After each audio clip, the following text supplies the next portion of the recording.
Hello বন্ধুরা, আজকে আবার চলে এসেছি নতুন একটা ভিডিও নিয়ে। তো আজকের ভিডিওটা হবে একটা আনবক্সিং ভিডিও। আমি কিছুদিন আগে আমার খুব শখের একটা গাছ অর্ডার করেছিলাম, মালবেরি গাছ। ফলটা খেতে খুবই সুস্বাদু, টক মিষ্টি ফ্লেভারের হয়। তো অনেক দিন থেকে শখ ছিল যে আমার বাগানে একটা মালবেরির গাছ থাকবে, আর আজকেই সেই শখটা আমার পূরণ হয়েছে। তো আমি আনবক্সিং করে তোমাদেরকে দেখাচ্ছি এই উদ্দেশ্যেই যে তোমাদের একটা ধারণা হবে যে মিশো থেকে গাছ অর্ডার করলে কেমন হয়। তো তোমাদের সামনে আমি আনবক্সিং করে দেখাচ্ছি, তোমরা দেখো। খুব সুন্দরভাবে প্যাকেজিংটা করা আছে। আশা করছি কোনো রকম ড্যামেজ হয়তো হবে না। তো তোমাদের সামনেই খুলছি, তোমরাও দেখতে পাবে।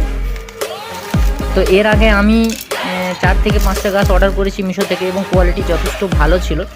অনেক হয়তো ভাবে যে ফ্লিপকার্ট কিংবা মিশো থেকে অর্ডার করলে গাছের কোয়ালিটি ভালো হয় না, কিন্তু আমার ক্ষেত্রে সেটা হয়নি। তো তোমরাই দেখে নাও, গাছের হাইট আমার মনে হচ্ছে 1.5 থেকে 2 ফুট মতো হবে। তো গাছটা খুবই সুন্দর এবং গাছটার যথেষ্ট ঝোপালো আছে, হাইটটাও যথেষ্ট ভালো, এবং সবথেকে অবাক করা যে একটা পাতাও ঝরেনি। আর আমি লক্ষ্য করতে পারছি যে গাছে কয়েকটা ফলও ধরে আছে।